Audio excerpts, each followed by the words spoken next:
Hello guys, welcome to the second video. आज हम cover करेंगे इम्पोर्टेंस ऑफ मैनेजमेंट। हमारे मैनेजमेंट के क्या-क्या फीचर्स होते हैं, उसकी क्या-क्या इम्पोर्टेंस हो जाती है, उसके लेवल्स क्या-क्या होते हैं। हम इन टॉपिक्स को आज कवर करेंगे, ठीक है। तो सबसे पहले हम पढ़ते हैं इम्पोर्टेंस ऑफ मैनेजमेंट क्या-क्या है, ठीक है। हमने पहले फीचर्स और सारी चीज़ें कवर कर रखी थी, तो हम फ़ैमिलियर हैं कि मैनेजमेंट क्या होता है, राइट? तो हम मैनेजमेंट का क्या-क्या क्यों ज़रूरी हो जाता है मैनेजमेंट, अब वो पढ़ते हैं। अगर हमें कोई भी चीज़ का बेटर यूटिलाइज़ेशन करना है, एक चीज़ हमेशा याद रखना, 1 मार्क्स डे 1.5 मार्क्स इन या 2 मार्क्स में ये क्वेश्चन पूछा जा सकता है, what are the 5 aims of management? तो वो हमारा होता है man, machine, material, money and method, okay? These are the 5 M's. Let me just highlight this. Yeah. Okay. So हमारे मैनेजमेंट का सबसे पहला जो इम्पोर्टेंस है वो है कि वो हमें इन 5 एम्स को सही तरीके से यूटिलाइज करने में हेल्प करता है। अगर हम चीज़ों को मैनेज रखेंगे तभी हमें समझ आएगा कि कौन से लेबर से क्या काम करवाना है, कौन से एम्प्लॉय से क्या काम करवाना है, वो काम कौन सी मशीन से करें जिससे वो बहुत जल्दी और एफिशिएंटली हो, कौन सा मटेरियल यूज़ करें जो क्वालिटी बहुत अच्छी है, बार बार रिपेयर का कॉस्ट ना बियर करना पड़े, कितने मनी इन्वेस्ट करें कि वो हम लॉस में ना जाएं, हम प्रॉफिट सिचुएशन में ही रहें, और कौन सा मेथड करें। जब हम पढ़ाई की भी बात करते हैं, एक लर्निंग मेथड्स भी बहुत सारे होते हैं, तो हर चीज़ के करने के बहुत सारे मेथड होते हैं। उन सबको चीज़ों को मैनेज करना, 5 एम्स को कंट्रोल करना, मैनेजमेंट की एक सबसे बड़ी इम्पोर्टेंस। अगर मैनेजमेंट नहीं करेंगे किसी चीज़ का तो ये 5 एम्स मैनेज ही नहीं हो सकते, okay. Coming to the next importance, that is group efforts. Group efforts हमें कहते हैं कि अगर हम सारे लोग एक कंपनी में कम से कम 200-300 एम्प्लॉयज़ भी रहते हैं, 100 एम्प्लॉयज़ भी रहते हैं, अब उन लोगों को इकट्ठा काम करवाना ताकि हमें ये पता रहे उस डिपार्टमेंट में क्या हो रहा है, कहाँ से क्या चीज़ लेनी है, किस तरीके से उसको प्रोसेस करना है। क्योंकि सपोज़ करो अगर हम सेल्स डिपार्टमेंट में आप वर्क कर रहे हो, ठीक है? तो आपको पता होगा ना पहले प्रोडक्शन डिपार्टमेंट से क्या-क्या प्रोडक्ट बन रहे हैं, उनके फीचर्स। आपको अलग-अलग डिपार्टमेंट से कनेक्ट करना पड़ रहा है। आप कोई सामान बेच रहे हो तो आपको फाइनेंस से कंसल्ट करना पड़ेगा कि आपके पास पेमेंट रिसीव हो गई। सारी चीज़ें एक दूसरे से इंटरलिंक हैं। तो उस चीज़ को इंटरलिंक तो अच्छे से वर्क कराने के लिए हमारा ग्रुप एफर्ट ज़रूरी है। अगर एक कंपनी है, उसका एक डिपार्टमेंट आंदोलन पे बैठ गया, क्या आपको लगता है बाकी के डिपार्टमेंट पूरी कंपनी को संभाल सकते हैं? नहीं, वो चीज़ पॉसिबल ही नहीं है ना? तो इसकी वजह से ग्रुप एफर्ट्स रखना बहुत ज़रूरी है, और ग्रुप एफर्ट्स सारी चीज़ों को सही तरीके से अगर मैनेज करेंगे तो ही हो पाता है, ठीक है। Next is common goal. Group efforts जो हम कर रहे हैं वो एक कॉमन गोल को अचीव करने के लिए कर रहे हैं, राइट? हर किसी पूरे ऑर्गेनाइजेशन का एक गोल है जिसे वो अचीव करना चाहता है, जिससे ऑर्गेनाइजेशन ग्रो होगी। ऑर्गेनाइजेशन ग्रो होगी, उसके पास प्रॉफिट ज़्यादा आ रहा है, प्रॉफिट ज़्यादा आ रहा है तो सैलरी इंक्रीमेंट हो जाती है, प्रमोशन मिल जाता है, ये सब चीज़ें होने के चांसेस हो जाते हैं, ठीक है।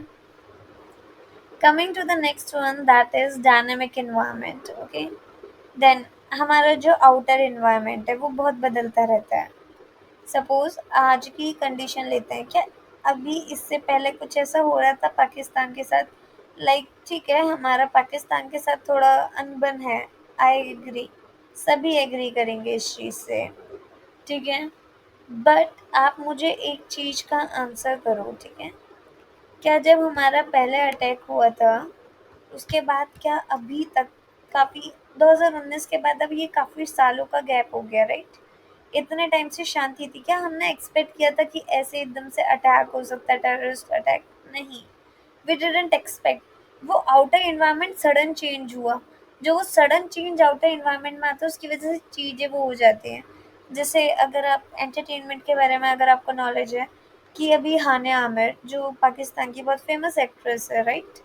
वो अभी इंडिया में उसकी इंडिया के साथ एक मूवी आने वाली थी, पंजाबी मूवी।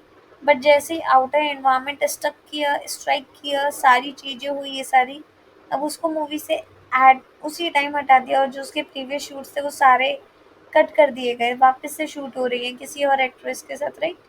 तो बाहर का एनवायरनमेंट चीज़ों को इन्फ्लुएंस करता है।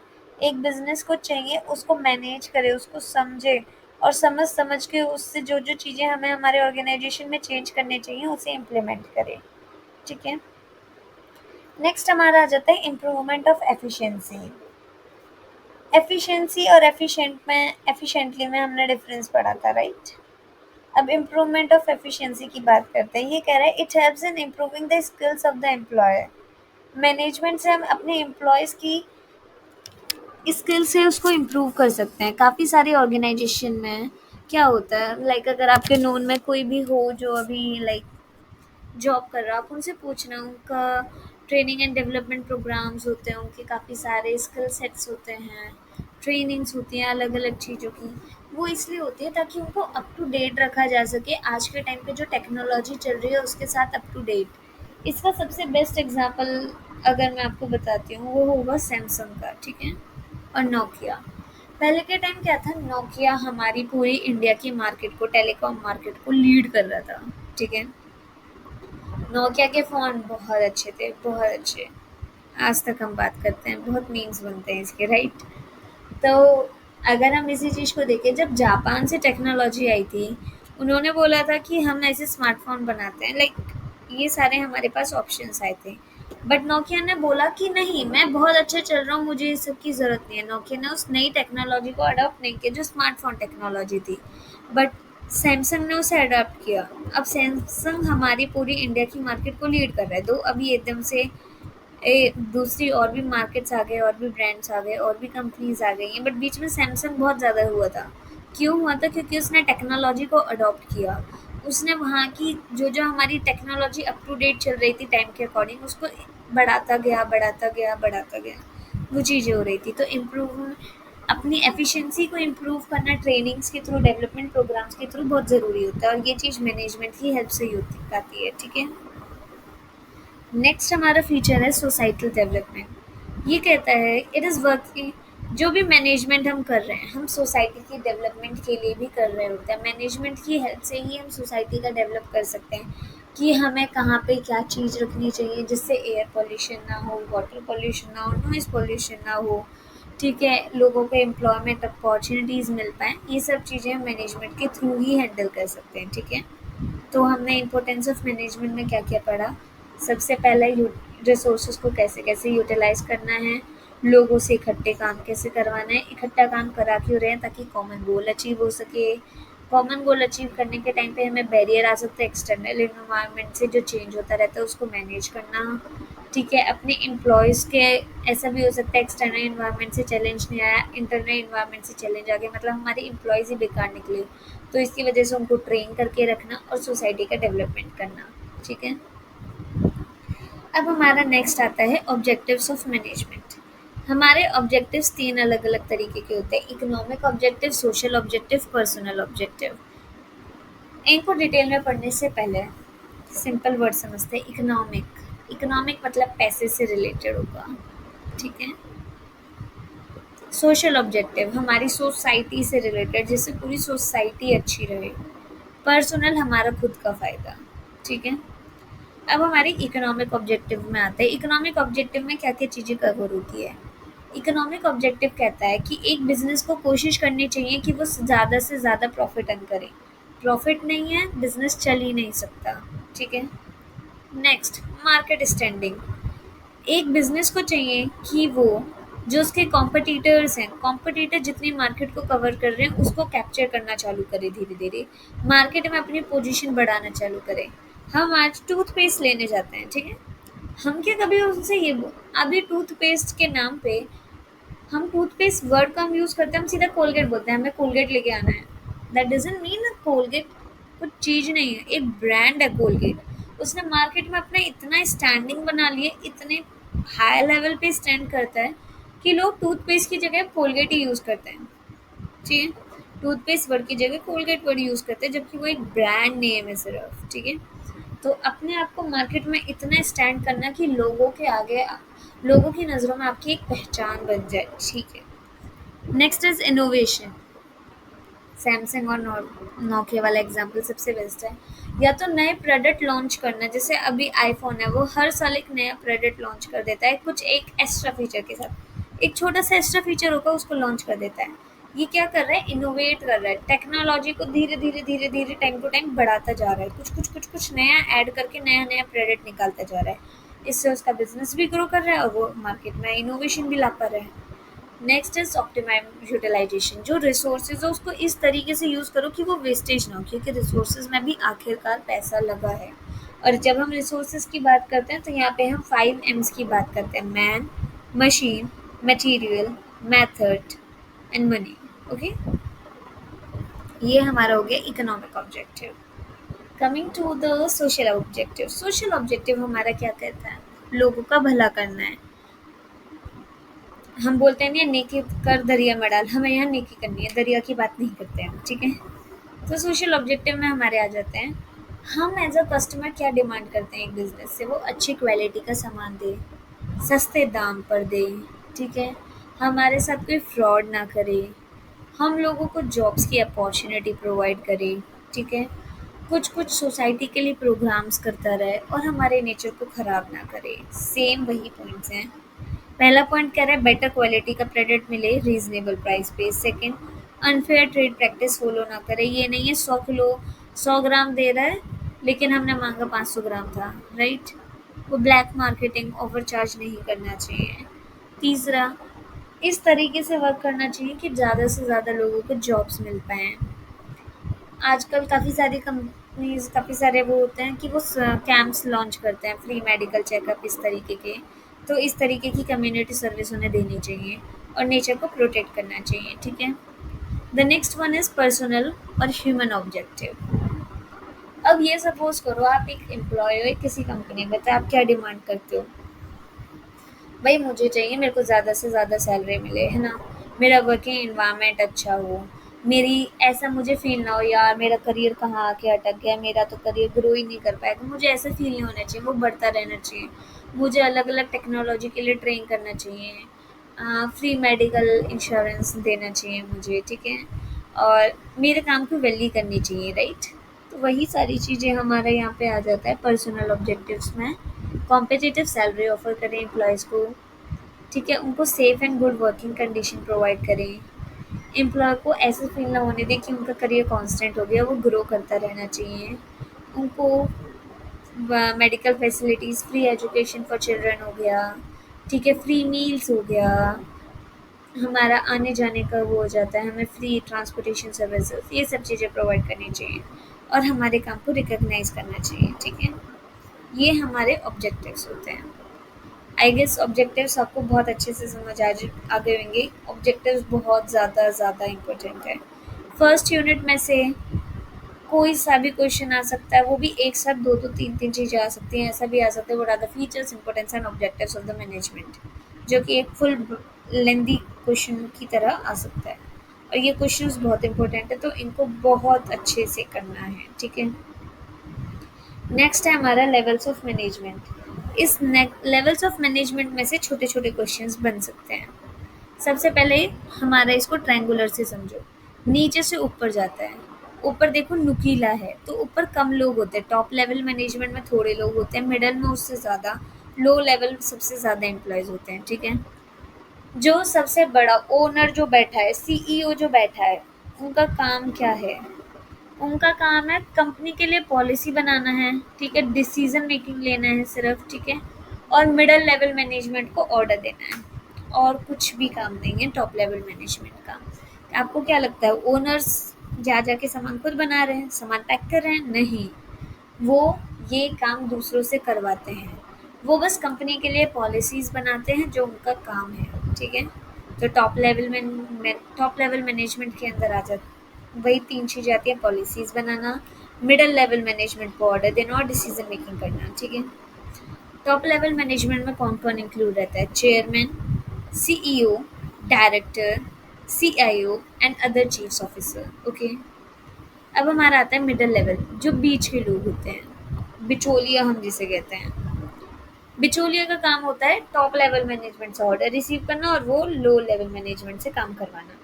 टॉप बीच वाले भी काम नहीं करते, वो ऊपर का नीचे, नीचे का ऊपर करते हैं, बस बिचौलिया, इधर की बात उधर, इधर की बात उधर, ठीक है। बट यहाँ पे ये तो मैंने आपको बहुत बहुत ज़्यादा ही वैसी भाषा में बताया, बट अगर इसको प्रोफेशनली और एजुकेशन के अकॉर्डिंग देखें तो मिडिल लेवल मैनेजमेंट का काम रहता है ऊपर से ऑर्डर लेके वो काम नीचे वालों से करवाना, ठीक है। दूसरी चीज़, नीचे वालों से कंप्लेंट लेके ऊपर वालों को देना, ठीक है। वो बस एज अ ब्रिज की तरह काम करता है, उसका बीच वाले का कोई काम नहीं है। जैसे finance manager, production manager, marketing manager, ये सारे लोग हो गए। Low level management, low level management का काम है मिडिल लेवल मैनेजमेंट से ऑर्डर रिसीव करना और वो सारे काम करना, सारे जो भी हमें उनको इंस्ट्रक्शंस मिले उनको काम करना, और जो कंप्लीशन ऑफ टास्क है वो सारा इन्हीं के अंडर आता है। लो लेवल मैनेजमेंट ही सारा कंप्लीशन ऑफ टास्क करती है, ठीक है। इसके अंदर हमारे आ जाते हैं सुपरवाइजर, हेड, सेक्शन हेड, ये सारे लोग। लो लेवल मैनेजमेंट के अंदर लेबर्स आते हैं, जो लेबर लोग काम करते हैं वो लो लेवल मैनेजमेंट के अंडर आते हैं, इसके भी अंडर आते हैं, पर हमें उतना डिटेल में नहीं जाना। हम मैनेजमेंट के अंदर जा रहे हैं, जो लोग मैनेज करते हैं तो उसमें सिर्फ यही लोग इंक्लूड हो जाते हैं, ठीक है। नेक्स्ट हमारा आ जाता है नेचर ऑफ मैनेजमेंट। एक हमारा मैनेजमेंट, हमारी 3 तरह की स्ट्रीम्स होती हैं, राइट। या तो हम साइंस करते हैं, या हम आर्ट्स ले सकते हैं, या हम कॉमर्स करते हैं। कॉमर्स को यहाँ पे उन्होंने एज अ प्रोफेशनल लिया है, हम इन चीज़ों को पढ़ेंगे। साइंस, आर्ट और एज अ प्रोफेशन में हमारा मैनेजमेंट कैसे कैसे एक्ट करता है, इसके ये तीनों नेचर हैं। मैनेजमेंट साइंस की तरह भी एक्ट कर सकता है, आर्ट की तरह भी, प्रोफेशनल की तरह भी। सबसे पहले हम साइंस का पढ़ते हैं। मैनेजमेंट प्योर साइंस तो नहीं है ऑब्वियसली, बट वो कहीं कहीं साइंस की तरह बिहेव करता है। कैसे? जैसे साइंस के स्टूडेंट्स, मेडिकल नॉन मेडिकल के स्टूडेंट बुक्स से पढ़ते हैं, हम भी बुक्स से पढ़ते हैं, ठीक है। जैसे साइंस के प्रिंसिपल्स ऐसे हैं जो यूनिवर्सली एप्लीकेबल हैं, ऐसे हमारे मैनेजमेंट में भी कुछ प्रिंसिपल है जो यूनिवर्सली एप्लीकेबल है। जो ये प्रिंसिपल्स हैं ये हम सेकेंड चैप्टर में पढ़ेंगे। सेकेंड जो भी चैप्टर चालू होगा, अभी फर्स्ट चैप्टर में ही थोड़ा टाइम लगेगा। जब सेकेंड चैप्टर पे आएंगे तो आपको ये सारे प्रिंसिपल्स का डिटेल में पढ़ेंगे, ठीक है। जैसे साइंस के जो हम एक्सपेरिमेंट्स करते हैं, सब चीज़ें करते हैं, वो हमारा क्या रहता है, हम उसको ट्राई एंड एरर मेथड पे करते हैं। ये चीज़ हो रही है, अच्छा इससे ये रिजल्ट आ रहा है, ये इससे ये रिजल्ट आ रहा है। सेम इसी तरह हमारा भी होता है, हम कॉज एंड इफेक्ट रिलेशन के बेसिस पे अपनी एक प्रॉब्लम का सॉल्यूशन निकालते हैं, ठीक है। जैसे साइंस के ऑब्जेक्टिव्स, ठीक है, लाइक साइंस मैनेजमेंट ये भी चेक करता है क्या उसके जो ऑब्जेक्टिव्स है वो सही तरीके से एप्लीकेबल हो पा रहे हैं या नहीं। तो साइंस की तरह ये इस तरह से बिहेव करता है और ज़्यादा कुछ नहीं है। Coming to the art, art हमारा थ्योरेटिकल की बात नहीं कर रहे, आर्ट का मतलब हो जाता है प्रैक्टिकल वर्क। फाइन आर्ट्स कर रहे हैं हम, ठीक है। हम बोलते हैं यार ये तो सिंगर है, हम उसको आर्टिस्ट यूज़ करते हैं क्योंकि वो एक काम कर रहा है, वो पढ़ नहीं रहा है, वो एक आर्टिस्ट है, वो सिंगर है, वो डांसर है, he is also an artist, वो एक्टर है, वो आर्टिस्ट है। हम इस तरह से उसको टर्म करते हैं। तो आर्टिस्ट का मतलब ये नहीं हो जाता सिर्फ थ्योरेटिकल, प्रैक्टिकल ऑल्सो, ठीक है। ऑब्वियसली स्टार्टिंग में नॉलेज तो बुक से ही लेनी पड़ती है, तो यहाँ पे भी same systematise body of knowledge है, दोनों को किताबों से ही नॉलेज मिलती है, ठीक है। यहाँ पे personalise application dealing with human, management क्या करता है, पर्सनलाइज एक्सपीरियंस है। जैसे अगर एज अ मैनेजर मैं हूँ, मैं अलग अलग एम्प्लॉयज से मिल रही हूँ, ठीक है, उनसे मैं बातें कर रही हूँ, तो मुझे उनका नेचर धीरे धीरे समझ आने लगेगा। मेरी फिर अपनी स्किल्स डेवलप होंगी, मेरा एटीट्यूड चेंज होगा हर किसी के अकॉर्डिंग, मेरा हर रूटीन के बेसिस पे हर अलग सिचुएशन में अलग अलग एटीट्यूड होगा। एज अ पर्सन ऑल्सो, क्या आप जिस तरह का अभी आपका मूड है, क्या आपको लगता है क्या अगले होने वाले 1 साल तक नॉन स्टॉप आपका वही सेम मूड रहेगा? नहीं, शायद 10 मिनट बाद ही मेरा मूड चेंज हो जाए, आपका मूड चेंज हो जाए, राइट। तो ये पर्सनलाइज्ड एप्लीकेशन है जो कि इंसानों के साथ डील कर करके चेंज होती रहती है। तो यहाँ पे हम प्रैक्टिकल वर्क की बात करें, वो चेंज होती रहती है based on creativity and price. जैसे आर्टिस्ट है, अपनी आर्ट के लिए जितना फाइन होता जाता है अपने प्राइस इंक्रीज करता जाता है, इसी तरह जिस मैनेजर के पास ज़्यादा एक्सपीरियंस रहता है उसकी सैलरी हाई होती जाती है, क्योंकि उसकी प्रॉब्लम सॉल्विंग स्किल्स बहुत ज़्यादा बढ़ती जाती है उसकी पास नॉलेज के साथ साथ, ठीक है। ये हमारा मैनेजमेंट एज एन आर्ट था। इतना क्लियर हो गया आप सबको? Coming to the next one, that is management as a profession, ठीक है। स्पेशल क्वालिफिकेशन रिक्वायर्ड, जैसे डॉक्टर बनने के लिए एमबीबीएस करनी है, ठीक है, डीएम करनी है। इसी तरह बट मैनेजमेंट को वो चीज़ें रिक्वायर्ड नहीं थी पहले के टाइम पे, बट आज के टाइम पे एमबीए बहुत कंपलसरी कर दिया है। तो इसकी वजह से स्पेशल क्वालिफिकेशन रिक्वायर्ड यहाँ पे आ सकता है। Special knowledge and skills required, ठीक है। मैनेजमेंट प्रॉपर तरीके से प्रोफेशन नहीं है, ठीक है। हमने इसीलिए ऊपर लिखा है, हम मैनेजमेंट को प्रोफेशन नहीं लेते। क्यों नहीं लेते? क्योंकि क्वालिफिकेशन जैसे मैनेजमेंट में दो आज के टाइम कंपलसरी कर दिया, पर पहले कंपलसरी नहीं थी। तो स्पेशल क्वालिफिकेशन वाला यहाँ कोई सीन नहीं है। सेकंड चीज़, स्पेशल स्किल्स हमें नहीं चाहिए। जैसे सर्जन को स्विंग आनी चाहिए, टाँके मारने आने चाहिए, ये सब चीज़ें आनी चाहिए। मैनेजमेंट को ऐसा कुछ भी नहीं है, आप प्रैक्टिस के साथ साथ वो सब चीज़ें सीख सकते हो। मैंने प्रोफेशन का मेन मोटिव होता है लोगों को सर्व करना। मैनेजमेंट का मेन मोटिव होता है पैसे छापना, ठीक है। प्रोफेशन में अगर जा रहे हो तो उसको रजिस्टर होना ज़रूरी ही है। आप बिना रजिस्ट्रेशन के कोई प्रोफेशन चालू नहीं कर सकते। You can't become a doctor until and unless you have a degree और you are registered under this. Registration is a different thing and degree is a different thing. Registration जब तक नहीं है, you can't practice doctorate, you can't practice law, you can't practice law, right? So registration बहुत ज़रूरी है, but हमारे management में ऐसा कुछ नहीं है। आप अपनी दुकान खोल के बैठ सकते हो, आप उसको खुद मैनेज कर सकते हो, that is also a management, ठीक है। जो प्रोफेशनल्स होते हैं, जो वो पैसे छापते हैं, उसे फीस कहते हैं, और जो हम पैसे कमाते हैं उसे प्रॉफिट कहते हैं, ठीक है। मैनेजमेंट एक स्ट्रिक्ट एथिकल कोड को फॉलो करता है। प्रोफेशन स्ट्रिक्ट एथिकल कोड को फॉलो करता है, जो कि हमारे मैनेजमेंट में नहीं है, ठीक है। तो आज हमने चार चीज़ें पढ़ी हैं। सबसे पहले ऑब्जेक्टिव्स क्या क्या हैं हमारे मैनेजमेंट के, इम्पोर्टेंस क्या क्या है, ठीक है, हमारे लेवल्स ऑफ मैनेजमेंट क्या है और नेचर क्या है। हमने ये 4 टॉपिक्स पढ़े, ठीक है। इम्पोर्टेंस में हमने पॉइंट्स पढ़े कि क्या क्यों ज़रूरी है, ठीक है। फिर ऑब्जेक्टिव्स में देखा, उसके 3 ऑब्जेक्टिव है, इकोनॉमिक, सोशल और पर्सनल। लेवल्स में पढ़ा 3 तरह के लेवल है, टॉप, मिडल, लो लेवल। फिर हमने देखा नेचर हमारी 3 तरह का है, science, arts and as a profession, ठीक है। अगर ये आपको क्वेश्चन आता है कि नेचर बताना है आपको मैनेजमेंट का, तो ये वाला क्वेश्चन बिल्कुल अटेम्प्ट करना। सबसे ईजी क्वेश्चन है, सबसे लेंदी है, फुल मार्क्स मिल सकते हैं इसमें, ठीक है। Thank you, that's it for today's video. अगर किसी को किसी भी टॉपिक में डाउट है तो जस्ट कमेंट डाउन। जो भी चीज़ पूछना चाहते हो, कोई पर्टिकुलर पॉइंट मिस है, कहीं पे कोई वर्ड का मीनिंग समझ नहीं आ रहा है, so just let me know about that, okay.